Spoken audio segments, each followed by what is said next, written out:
Hey everyone, it's Dr. John, psychinthevan. So it's been a while since I've done a longer video. I've been quite busy learning all the, I guess you could say, social media stuff. So I've been playing around with that. Very complex. That's a different discussion.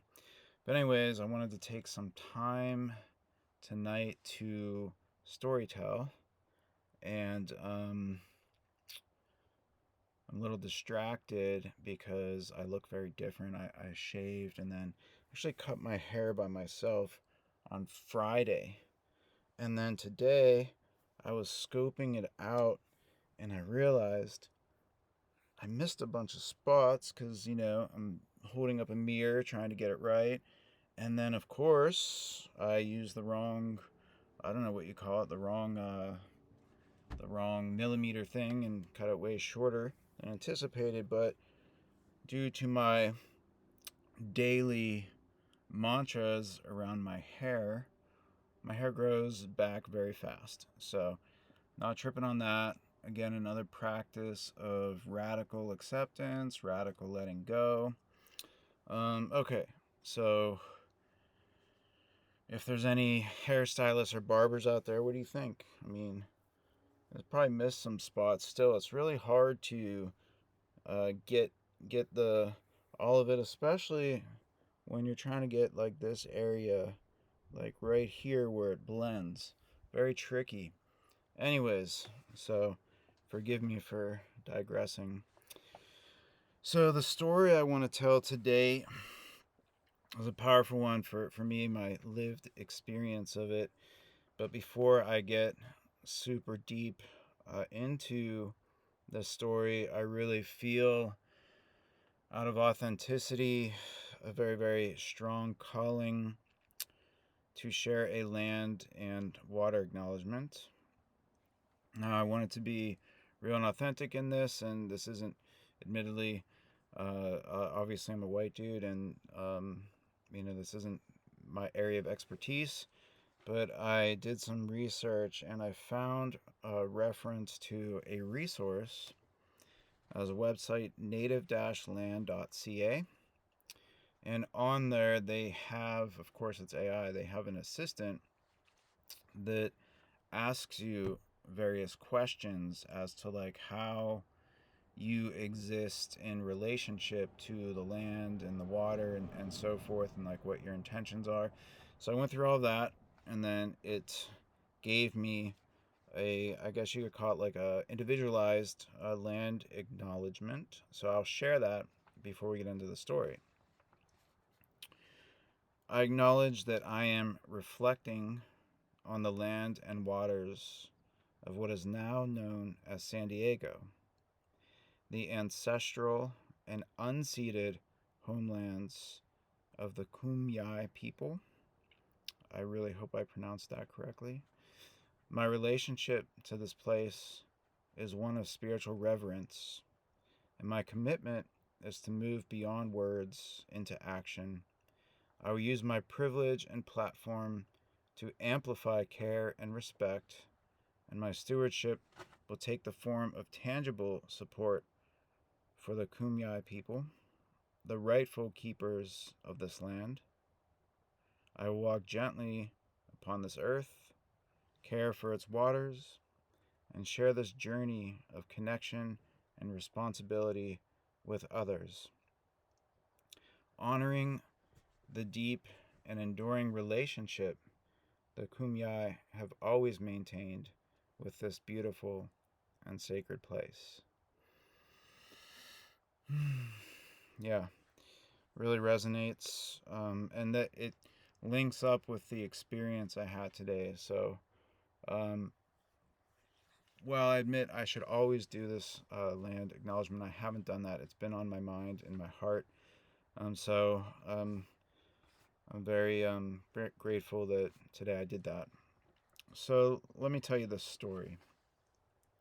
So today I woke up, of course, like we all do if we're blessed enough to wake up. I did the usual, today happens to be Sunday, so usual Sunday morning routine. And I sort of have like on Sunday mornings a little bit of like a Sunday morning ceremony. Ceremony varies, of course, but today, after the first step is always gotta brew the coffee, French press. So we did that, and then I sat down, and I've been trying to put together this acoustic guitar chord progression that gets to the essence of my recent encounters with the anima. I think you say the anima versus just anima, but could be wrong.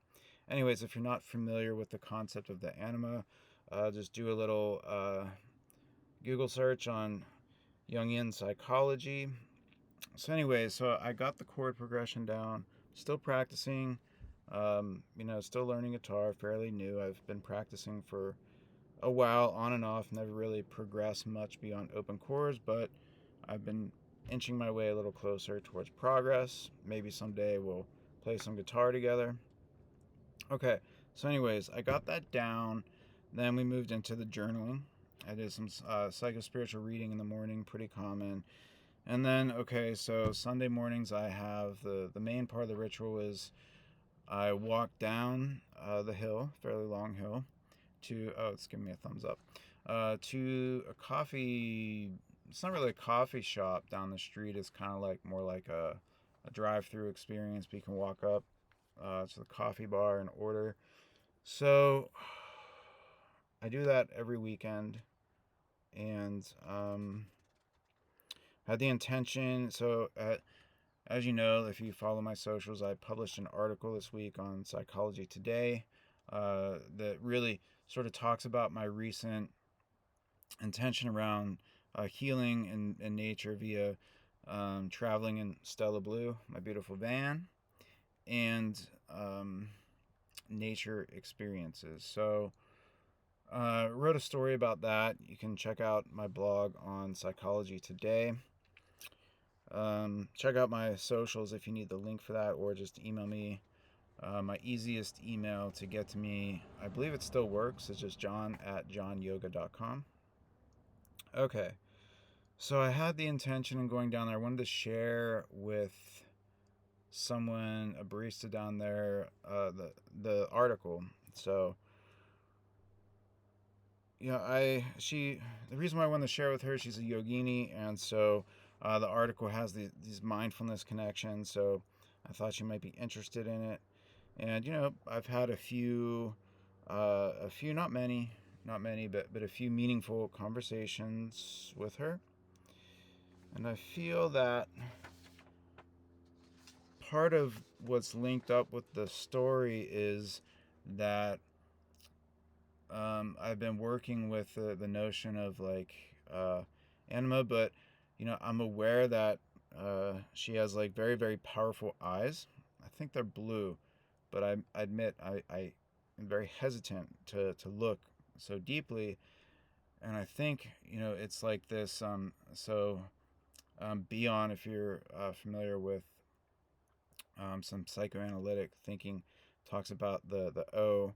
I'm gonna get into that in a future video, and also the work of James Grotstein, how he sort of adds on to Bion's work. So I'm gonna interpret my experiences through those theoretical lenses. But anyway, so there's like the reason why I bring that up is because it's another also example of the powerful encounters with anima, which really it's not about the physical form. It's more about the archetypal energy that comes more from the within. So I'm aware of that experience. So on the way down the hill, I hear a very loud, piercing cry of a hawk in the sky. It was so intense that I just suddenly I stopped walking. And then I looked, up to the sky, but I couldn't see it anywhere. I looked all around, I could not see it. So, anyways, rushing into my consciousness, I was trying to monitor my thinking. The immediate thought that went through my mind was, okay, it's time to pay attention. So I should also mention that today I've just been off. I've been feeling off center. Now, when I sat with this, the way that I came to understand this feeling was that I'm in a space of existential isolation. So there's of course, that little element of the fact, like I'm currently uh, living alone. Um, but the existential isolation, if you watch the previous videos, it's not just about this kind of lonely feeling.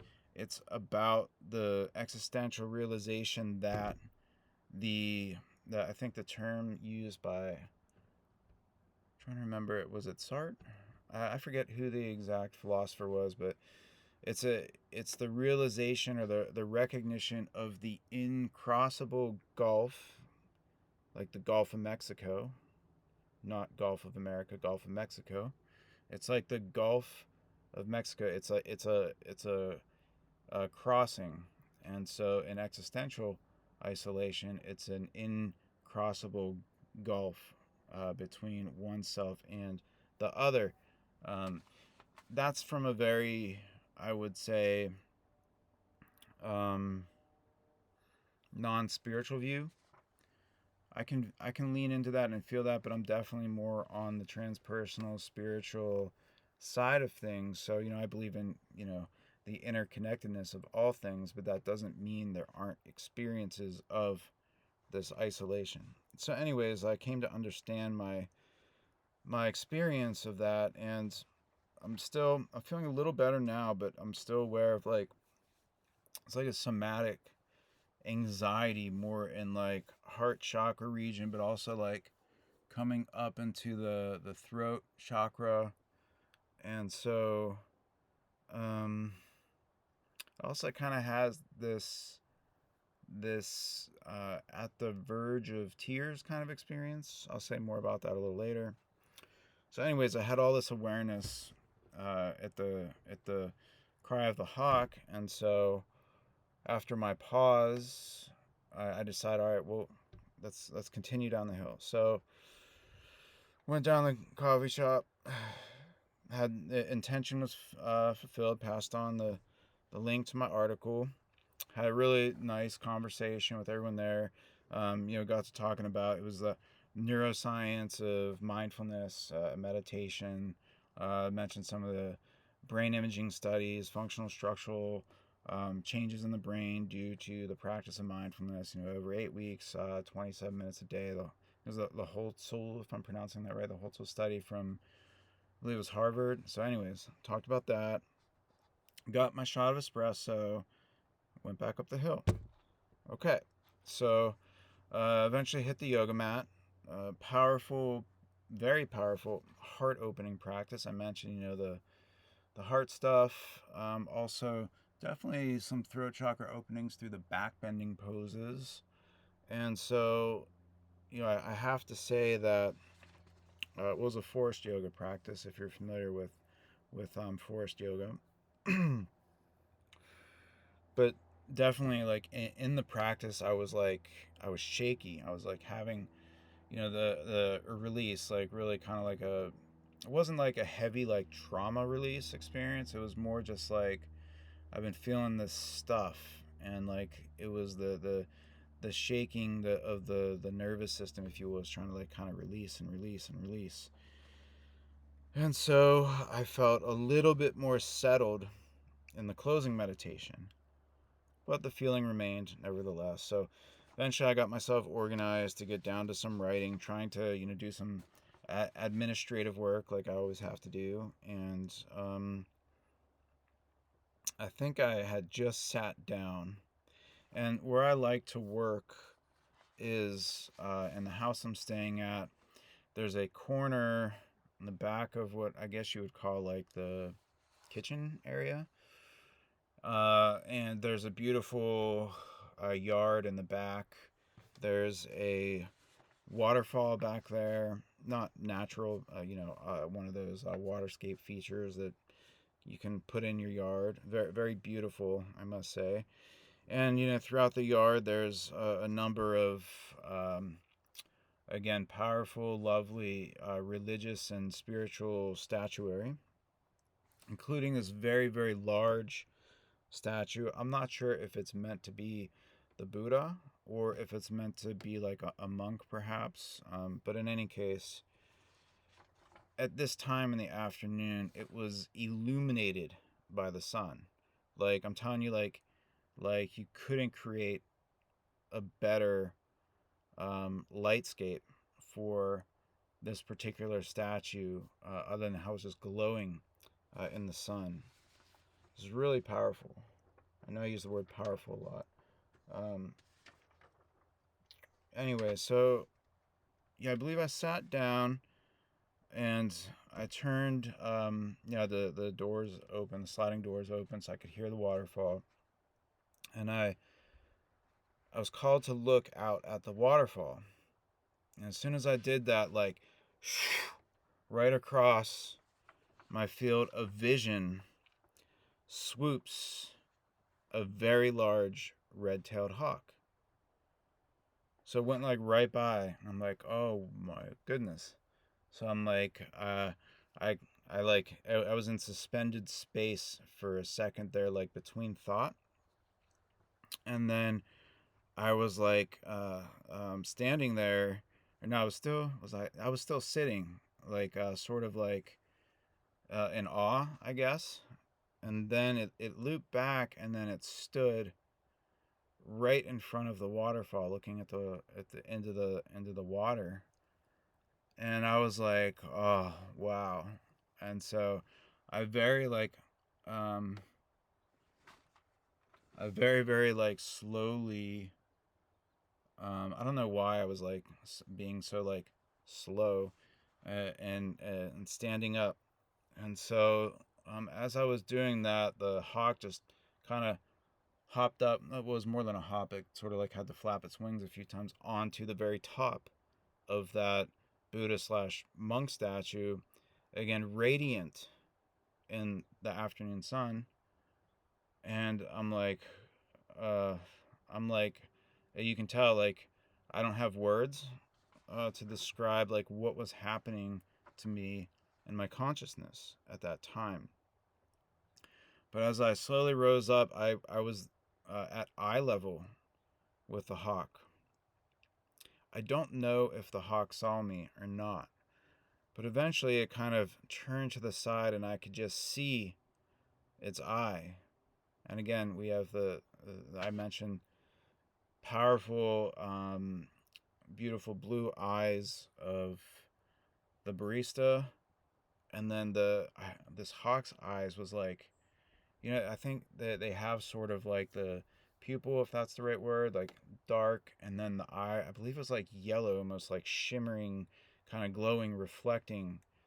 Um, so I was like, kind of, Hawk and I were, again, I don't know if the hawk saw me, but it was like locked in. And during this time again, it was like, I realized like I wasn't breathing. Like, I was just, my breath was held, and like along with that, it was like time time was still. So I think I was like in an altered state for sure. I don't know what you would want to classify it as, like hypnotic. I don't know if that's the right word. um Neighbors trucks rolling in, so I'll say hopefully it's not too loud. um it was maybe like 15 seconds while the hawk and I were there having this discussion. I mean, exchange of energy or something like that. Um, in any case, um, it was nothing short of radiant. And eventually, like, after this period of like suspended time, suspended breathing, the hawk eventually left, And it was like an exhale. And then I sat down, and I think what went through my mind was just, oh my God, oh my God. And then, so like I usually do, I'm like, this is medicine. I've got to look this up. So, of course, I'm addicted to ChatGPT, like a lot of people. So, grain of salt, of course. And it's a great, convenient resource. I'm not saying it's ultimate, truth or anything like that, but, it's just, it's a tool, So I looked up the medicine of this experience. And what's interesting about ChatGPT, if you use it, or AI or other tools, I use it a lot, and it basically, not basically, it knows my theoretical model. It's like existential, phenomenological, transpersonal, psychospiritual. It's got a pretty good picture of my areas of inquiry. So, um, basically, I'll give you like the standouts, and this is going to be continued in future videos because I try to keep the videos somewhat digestible here. But basically, what I took away was, okay, so hawk, a red-tailed hawk, and I looked up pictures to confirm that was what I saw, and also probability says, given where I'm in San Diego County, they're one of the most common, and I did see the red tail, very powerful. So to me, that suggests most likely this was a red-tailed hawk. And so, standout points of the research was seeing that the hawk essentially was a messenger, right? So, I mean, messenger birds, I think, are, sort of associated with that. And even, they used to use, like pigeons to deliver messages and stuff. I think that's real. Anyways, but in this case, hawk is a messenger of spirit and awareness. And then most sort of, I'll try not to use the word powerful again, but what can I use instead? Most auspicious, maybe, indicator, which is totally aligned with my intentions lately. Um, in the red tail, the symbol there, so fire, passion, grounded purpose. So moving that over into the chakras, root chakra. So thinking about like a sense of stability, grounded presence. So I haven't revealed too much about my personal life, but anyways, going through major, major changes, essentially uprooted existence, uprooted, major flux. And some might, if you look at the material plane, some might say lots of unpredictability there. But I'm always good, because I live on that plane, and I do fairly well, kind of navigating the material world. But I'm not a pro. You know what I'm saying? Like, I make a lot of missteps, and um, don't always have it together. But on the spiritual plane, psychospiritual plane, that's that's that's where I like to play ball. You know what I'm saying? Um, so, anyways, makes sense, right? Because I've gotta like work through root chakra stuff.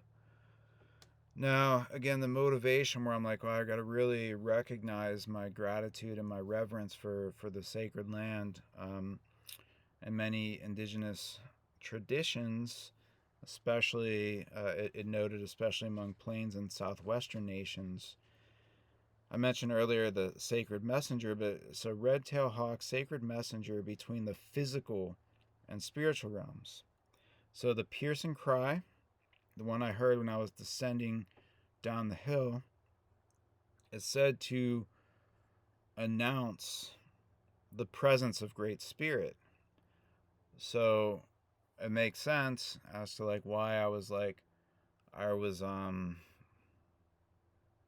I was captivated, I guess. And again, like kind of having that, what I experience as like a ineffable um, time, still space, like existing in time and space, but it feels like suspended for some reason. I keep using that word because for some reason that captures it for me.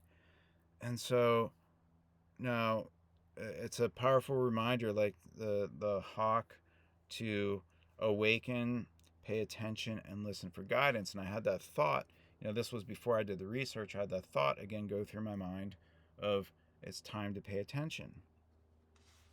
So now, given what I said earlier, this experience of existential isolation, and as much as I don't like to admit a little bit of loneliness, there's loneliness. Um, and so, and again, in that yoga practice, going back to that opening the heart, opening the throat, kind of like, if you ever practice yoga, like forest yoga is a little bit different in the sense that long holds and postures. It's not like vinyasa, bam, bam, bam. Move with the breath. It's like, no, you're gonna hold the pose, and so that release was happening. Um, so it was giving me comfort in the sense of that interconnection. Feeling protected, feeling held in the arms of Great Spirit, if you will. Also, we have the symbolism, of course, with the hawk of vision, and also higher perspective, right? Because we're talking about sky energy. Um, so guardianship and responsibility. That ties in with my existential pursuits. Really kind of like freedom and responsibility. Like I'm going to be accountable for making choices and then being with what comes of those choices, owning it. I think a guardianship, the way that I'm working with that is being, I guess, midlife, right? Early, early mid adulthood. Developmentally, what I'm working on is really it's time to kind of not be as narcissistic, not be as selfish, and try to hold heart space for up and coming generation. So I have a little 2-year-old, my lovely son. So that's all about guardianship and responsibility, but also hawk energy right at the threshold of transformation. So like right there. Again, that feeling I was having. Um, so the threshold, like liminal space between what the article was discussing, like between um, identities. There's many ways to define that. Relationships, maybe like roles, roles, roles and identities. Relationships, I'm in a great shift in relationships. Really been trying to create community is a major focus for me right now. Um, Practicing yoga. As many of you know, I taught yoga professionally for almost a decade in the Bay Area. Haven't made a video about this yet, but since I moved down to San Diego 2019, I really haven't clicked in with the yoga practice. It's sort of like I've been in the dark night of the soul, essentially. Haven't elaborated on that, but now I'm feeling like the yoga's coming back. So we're going to see how this journey goes. But periods of becoming, we're always becoming. It's a great unfolding. So in this context, I also think about, as the article suggested, like there's a certain like readiness for change. Particularly when we think about deeper psychological work, like the unconscious. It depends on, I guess, your theory, but like I'm a believer in, the unconscious tends to be ahead of consciousness, obviously, and this notion of the unconscious will reveal, and then we're going to get into this whole phenomenological concepts of like unhiddenness and things like that. But again, this is part one. Um, so being able to integrate unconscious material that's coming forth and kind of moving into like another maybe like I don't think it's a developmental stage change, but like within the stage, like I guess you could say, like some movement in the growth dimension within current developmental stage. Um, so, anyways, like that was my experience today. So, long story, and again, I've got more reflection to do on it, more interpretation. In particular, I'm going to look at it through the lens of archetypal energy, but also the O, Bion's work, and uh, getting into like transcendent as well. So we'll talk about that down the road. I don't know when I will have time to work on that one, at least to articulate it, because I've got several other projects going on right now. But we'll see what resonates. And I really, really appreciate you being with me today on this journey, in this life, on this planet Earth. And I really wish you a beautiful rest of your day, many, many blessings on this path. And let's continue to evolve and be caretakers of the land, of the water, of the earth, of the sky. Thank you very much.